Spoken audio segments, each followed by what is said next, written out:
ఇసుక వల్ల ప్రభుత్వ ఆదాయానికి గండిపడిందని మాట్లాడటం గతంలో మనం చూసాం. రెండో వైపున వాళ్ళు చేసినటువంటిది శ్రీనివాస్ గారు చెప్పారు, జీవన హననం, పర్యావరణాన్ని నాశనం చేయటం అంటే మన బిడ్డల భవిష్యత్తును నాశనం చేయటం, ముందు తరాల నాశనం చేయటం. సరే ఎక్కడైనా ఉన్నాయి కానీ గోరేటి వెంకన్న ఒక పాట పాడుతూ ఉండేవాడు, వాగు ఎండిపోయిరో పెద్ద వాగు ఎండిపోయిరో అనే పాట పాడతా. దీనికి కారణం ఏంటంటే భూగర్భంలో నుంచి తొలుసుకొచ్చినటువంటి 100 అడుగుల బోర్లలో నుంచి నీళ్లు తవ్వడం ద్వారా అక్కడ ఉన్నటువంటి ఆ పర్యావరణం దెబ్బతినిపోయి అంటే ఎక్కడో భూమిలో నీళ్లు బయటికి మితిమించి తీసుకొని వస్తే వర్షాలు కూడా లేక వాగులు ఎండిపోయినటువంటి పరిస్థితి మనం చూసాం. ఈ రోజు అంతటి 100 రెట్ల విధ్వంసాన్ని జగన్మోహన్ రెడ్డి యొక్క ధన దాహం, భారతీరెడ్డి యొక్క ధన దాహం, సజ్జల రామకృష్ణారెడ్డి యొక్క అయోగ్యమైనటువంటి సలహాలు, ఈ ప్రాంతం రాష్ట్రమే కదండి, ఈ ప్రాంతం మొత్తం కూడా చుట్టుపక్కల రాష్ట్రాలకు కూడా దీని విధ్వంసం యొక్క నష్టం ఉంటుంది. కరెక్టే. అంటే నేను అనేది దాన్ని పోడ్చాలి, మీరు చెప్పిన చేసుకుంటూ వెళ్ళాలి. అయితే ఈసారి ఇప్పుడు మీరు తీసుకొచ్చిన దాంట్లో ఇంకా పూర్తి అందుబాటులోకి రాలేదు కదా, కొన్ని పరిమితులు పెట్టారు. పూర్తి అందుబాటు ఎప్పుడులోకి వస్తుంది? మీరు 5 ఖజానాకి డబ్బులు వస్తాయని చెప్తున్నప్పుడు ఈ పరిమితులతో అవ్వదు కదా, ఎప్పుడు పూర్తిగా వస్తుంది? సేమ్ టైం చర్యలు కూడా తీసుకోవాలి ఈ గతంలో జరిగిన అక్రమాలపై కూడా, అది కూడా బ్యాలెన్స్ గా వెళ్ళాలి కదా. ఖచ్చితంగా మా పెద్దలు అయ్యన్న పాత్రుల గారితో కూడా నేను ఇప్పుడు ఒక చిన్న దీంతో ఏమంటున్నానంటే, వారికి కూడా ఒక హత్య చేసి పోయాడు అనుకోండి, ఆ శవాన్ని ఇంకా వాడి మీద కోర్టు తీర్పు వచ్చే 5 సంవత్సరాల దాకా శవాన్ని పెట్టే చూపించక్కర్లా. హత్య జరిగింది, శవాన్ని ఖననం చేసినా కూడా సంబంధించినటువంటి దీంతో కేసు జరిగింది, వాడి నేరస్తులు అయితే శిక్ష పడింది. అంటే దొంగలు పట్టుకోకుండా ఇసుక పంచితే సాక్ష్యాలు పోతాయి అంటున్నారు స్పీకర్ గారు.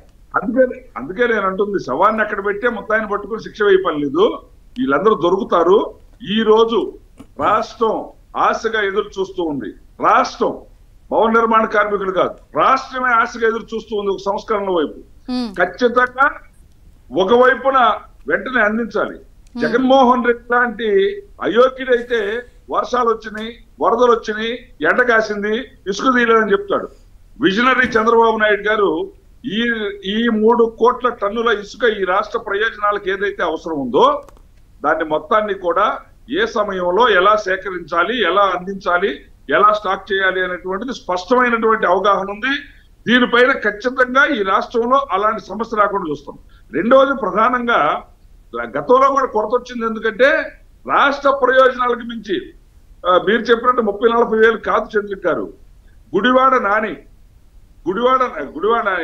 నాని గుడివాడ ఎమ్మెల్యేగా మంత్రిగా ఉన్నటువంటి కాలంలో అతనికి ఉన్నటువంటి లారీ క్లీనర్ ఎక్స్పీరియన్స్ తోటి 300 టిప్పర్లు డైలీ హైదరాబాదు చెన్నై ఇసుకే అమ్ముకున్నాడు.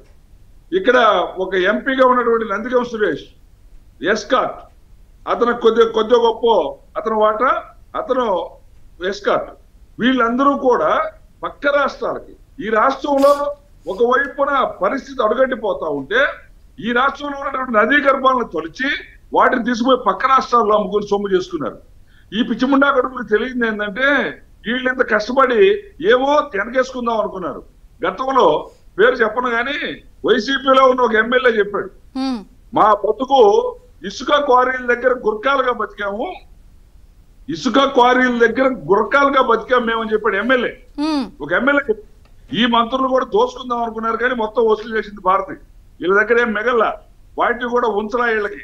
అందుకని జగన్మోహన్ రెడ్డి ధనదాహానికి ఈ రాష్ట్రం యొక్క ప్రకృతి సర్వనాశనం అయిపోయేటువంటి పరిస్థితి వచ్చింది.